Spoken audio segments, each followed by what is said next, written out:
ये वाक़या हज़रत यूनुस अलैहिस्सलाम का। हज़रत यूनुस अलैहिस्सलाम अल्लाह के नबी थे।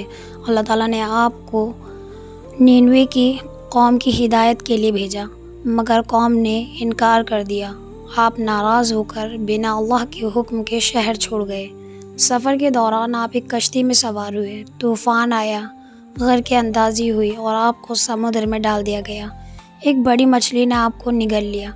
मछली के पेट में अंधेरा, फिर रात का अंधेरा। मछली के पेट में आपने अल्लाह से माफ़ी मांगी और ये दुआ की, ला इलाहा इल्ला अंता सुब्हानका इन्नी कुन्तु मिनज़ ज़ालिमीन। अल्लाह ने आपकी दुआ कबूल की। मछली ने आपको साहिल पर उगल दिया और आप सही सलामत निकल आए।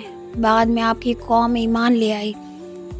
इस कहानी से ये सबक मिलता है कि अल्लाह के सिवा कोई माबूद नहीं। अल्लाह से सच्चे दिल से तौबा की जाए और दुआ की जाए तो हर मुश्किल आसान हो जाती है।